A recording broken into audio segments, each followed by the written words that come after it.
Now turn to Section 1.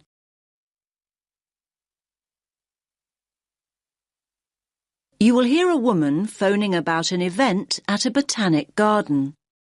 First, you have some time to look at questions 1 to 5 and 6.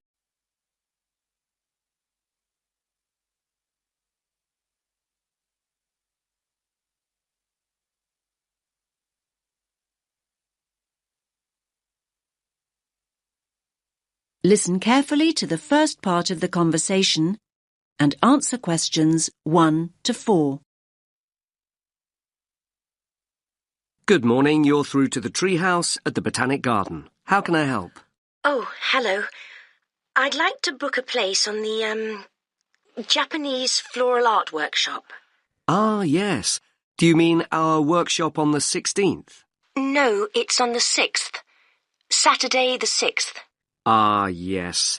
Got it up here on screen now. Japanese Floral Art Workshop. That's great. You're just in time. We're nearly full. 12 people have already booked a place, and this workshop is limited to 15 participants. It's one of our most popular workshops. In fact, it's the 5th one we've run. And this is the last one this term. There won't be another workshop until next year now. Oh, great. Thanks a lot. And can I just check the start time? It says on the leaflet I've got here that it begins at 12:30. That's right. It finishes at 1:30.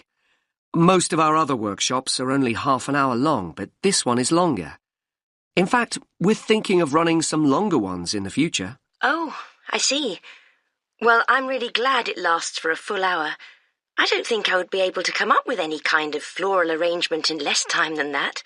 And certainly not in 30 minutes. Me neither. Now, one more thing. The workshop itself is free, but we're asking participants to pay £5 each just to cover the cost of the floral supplies. That's fine. Now, before I book you a place, I'll just give you some information about what'll happen on the day.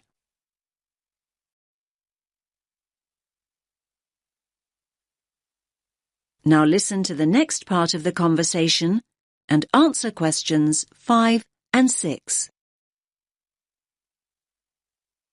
Basically, it's a real hands-on workshop, so you'll be making your own floral arrangement that you can take home afterwards. That's great. I'm really looking forward to that. Now, a couple of important things. Please remember to bring scissors or cutters to the workshop.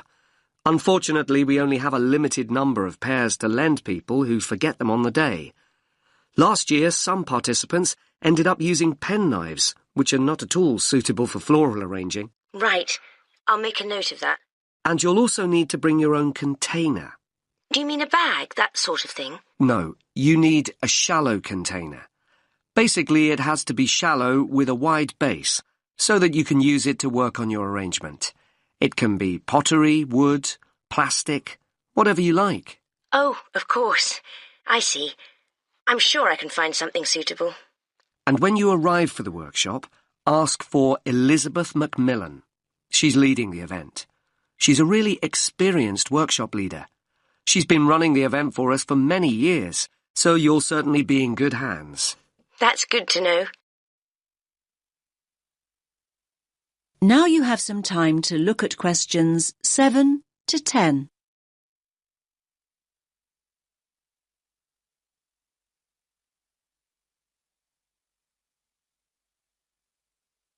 Now listen to the next part of the conversation and answer questions 7 to 10.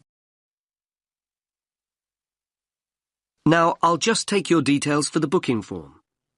Can I have your first name? Yes, it's Lubna. Lubna. Can you spell that for me? Lubna. And your surname? Awan. Is that Awam? No, it's an N at the end. Thank you. And a contact number, just in case we need to get in touch with you before the workshop. Yes, it's 0759 830 5321.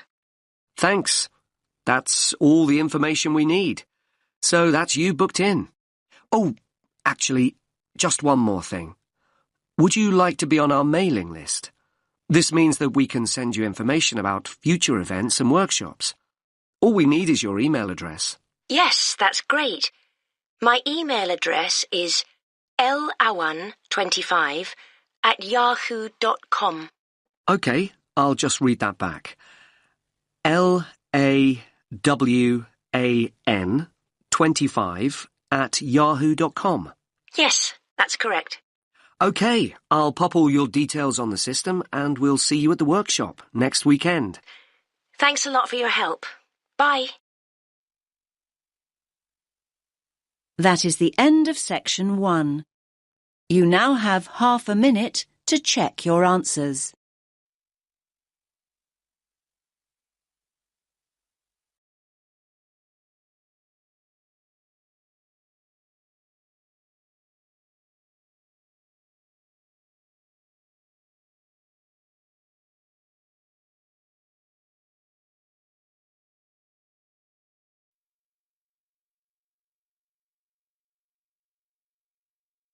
Now turn to section 2.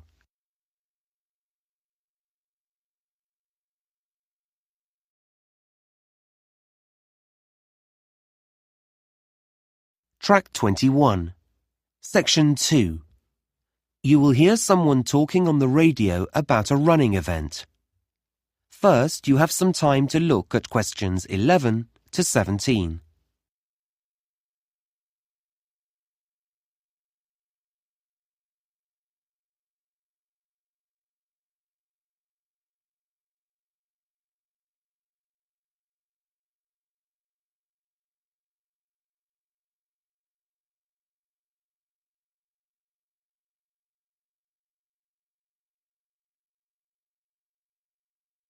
Now listen carefully and answer questions 11 to 17.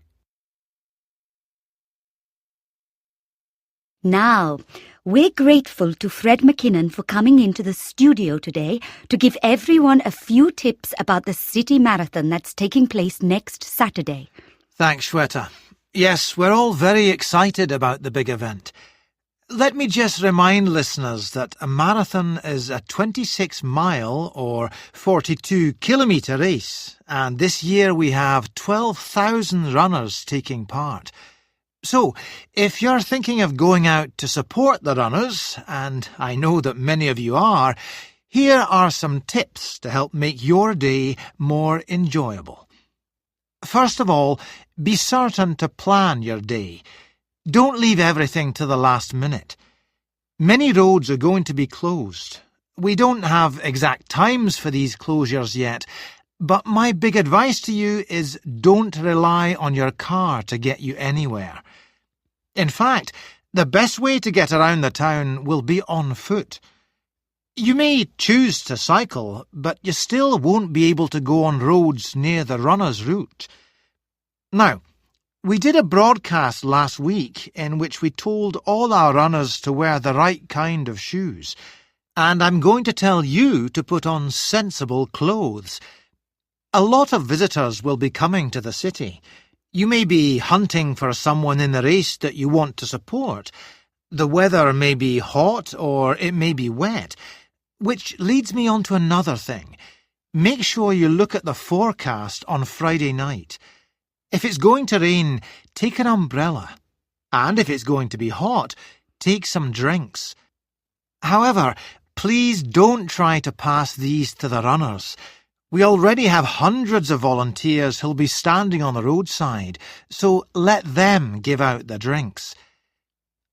When you get into the town, find yourself a spot to stand in. You may well want to walk up and down the route, but please don't cross the road. There could be thousands of people running towards you, some very tired and not able to focus clearly. We don't want any accidents, and runners don't want obstacles like you in their path. What they do need is your support, particularly when their energies are low, so cheer them on, and for once, don't worry about noise. The louder, the better. Lastly, If you have friends or relatives who are taking part in the run, please don't say that you'll see them at the finish line. If everyone does that, the whole area will be terribly congested and you won't be able to find anyone. Well, that's most of the advice, but I'd like... Before you hear the rest of the talk, you have some time to look at questions 18 to 20.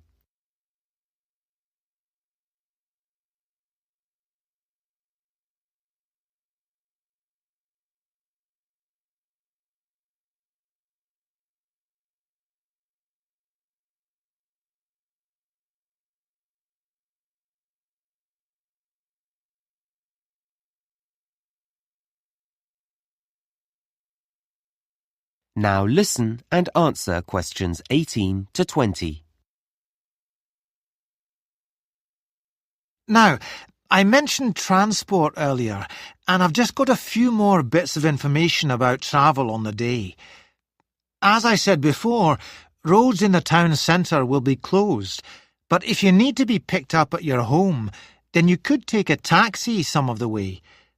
Unlike the trams and trains, however, they'll be held up on the roads, so passengers shouldn't expect them to be as punctual as they normally are. Don't be put off by this, though. There'll be extra drivers working that day, and you'll get one eventually. If you're meeting up with friends and want to be around when the runners set off, that's 9 a.m. by the way, whatever end of the city you're coming from, I'd say use the trams. They still have routes that cross roads, and this will inevitably lead to some problems, but they're likely to have more reliable timetables than buses at this time of day. And, as you know, unlike taxis, they can carry plenty of passengers. Lastly, the buses. Quite a number of bus routes will be altered slightly, and it's already been decided that some will be closed. There won't be fewer drivers, but they will be operating on different routes, and some will have longer breaks than they normally do. We'll be including a full list of all the bus routes and numbers, and where they'll be going, in this week's local paper, so look out for that. Well, that's it from me. Back to you, Shweta. Thanks very much, Fred. That is the end of section 2. You now have half a minute to check your answers.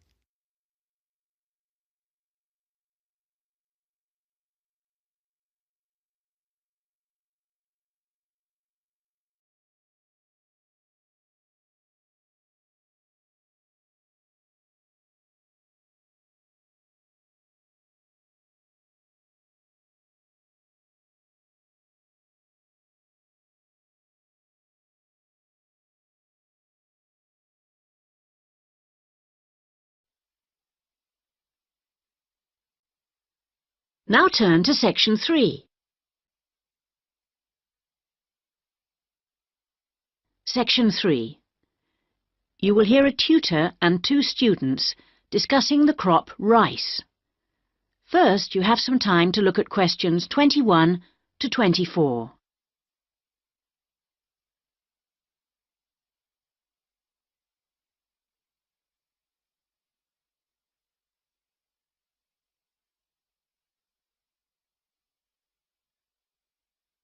Now listen carefully and answer questions 21 to 24.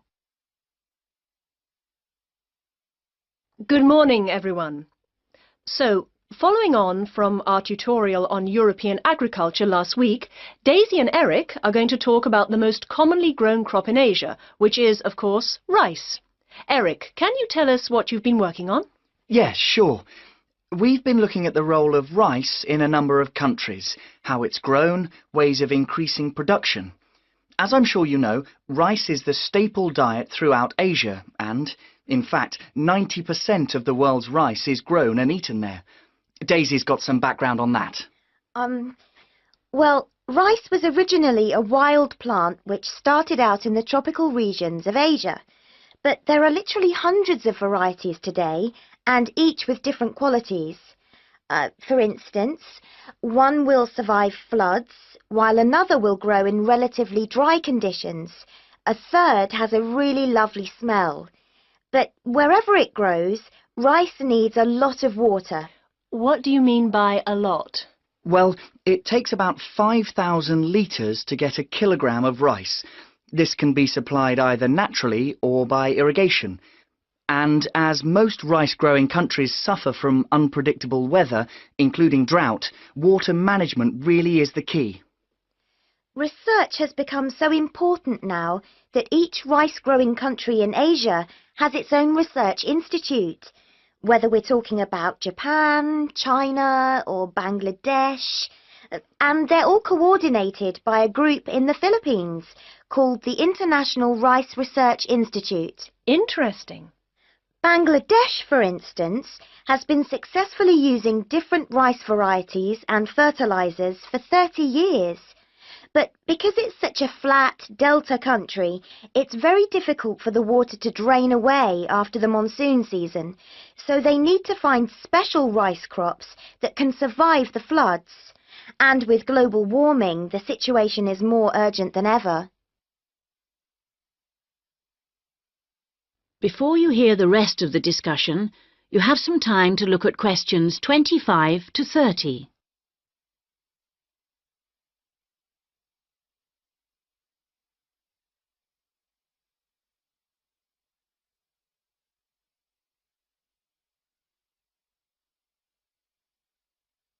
Now listen and answer questions 25 to 30. Now I'd like to move on to our comparative study. As you can imagine, China is the world's biggest rice-producing country. Collectively, the Chinese people probably eat more than 3 billion bowls of rice every day. Quite a statistic. And of course, rice plays an important cultural role too. We then compared China to Thailand. You know, even though Thailand only has about 64 million people, it's the world's #1 exporter of rice. Not China, as you might imagine. Is that so? Yes, they send their rice everywhere, in particular to Europe, as well as Africa and the Middle East.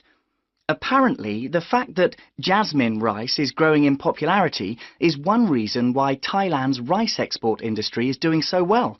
People want something a bit different. And of course, Thailand is well suited to rice growing. Good climatic conditions and lots of fresh water. Going back to China for a minute, we should mention that at the Rice Research Institute in Huangzhou, they're working on ways of improving rice yields using less water.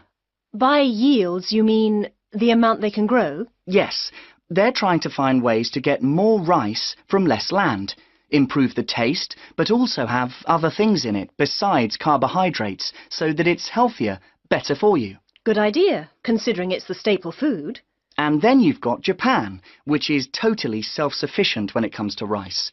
This is basically because they have a high tariff on imported rice, so everyone buys the homegrown product, and they don't export much.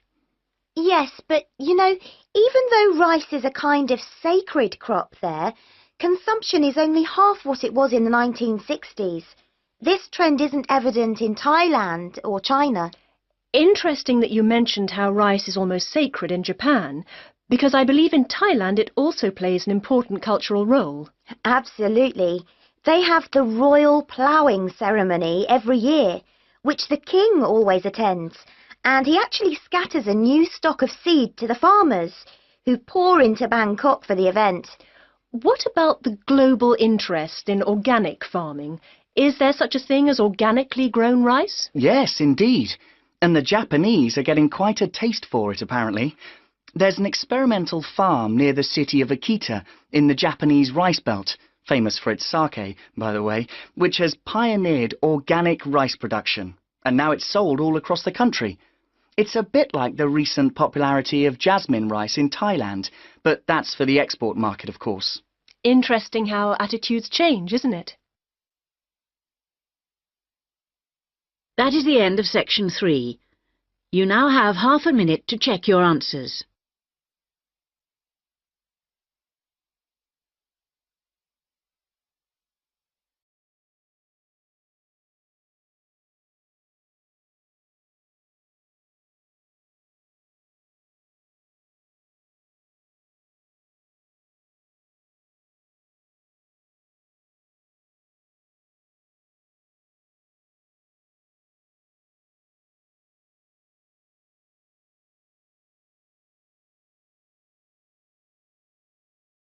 Now turn to Section 4. Section 4. You are going to hear a talk given by Jim Allen. He is going to share some of his findings of his research. Now you have some time to look at questions 31 to 40.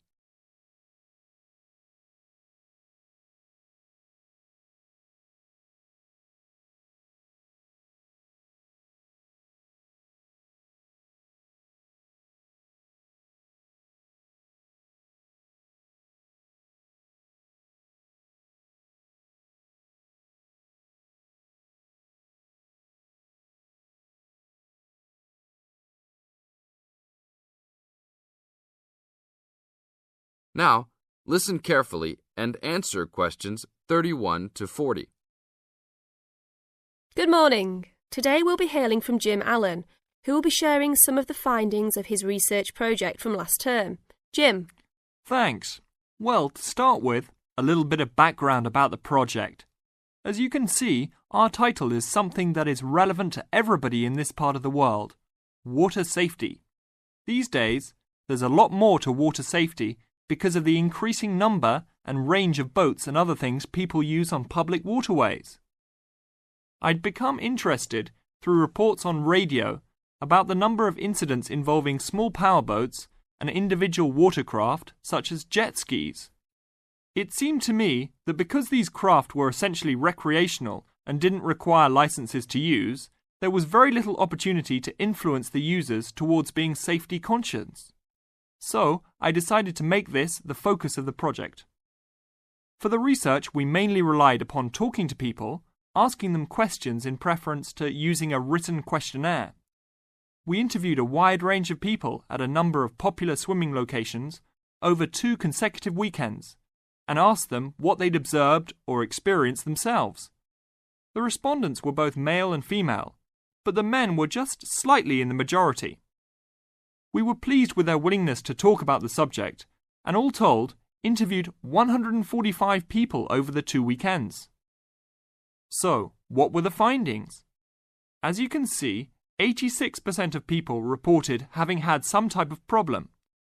A surprisingly large percentage, 27%, commented that they had found it necessary to shout at an offending powerboat, but the main type of problem was the deafening sound that some of the boats made. On occasions, this led to swimmers deciding to move to another location. So what strategies did people adopt to ensure their own comfort and safety? Let's have a look at the figures. First, it was noticeable that there were often distinctly different answers between men and women. It was mainly the women, for example, who said they should try to choose places where boats couldn't go, whereas it was usually the men who said you shouldn't have to move if you were there first, so you should shout at them if necessary. Both men and, it was women who said you should call the authorities if the situation gets too dangerous or the powerboat drivers are acting irresponsibly. Then, I had thought it would be mainly women, but both sexes made the point that above all, it's important to get children away from any possible danger. Men were very aware that jet skis could be unpredictable in inexperienced hands. They also made the point that it's much safer to have your car nearby and clearly visible to any watercraft if you're swimming in a relatively remote spot. Finally, wearing visible clothing, men didn't think it was quite as important as women, but both gave it a high safety rating. When we asked them what they thought the government should do to help solve the problem. This is the end of Section 4. You now have half a minute to check your answers.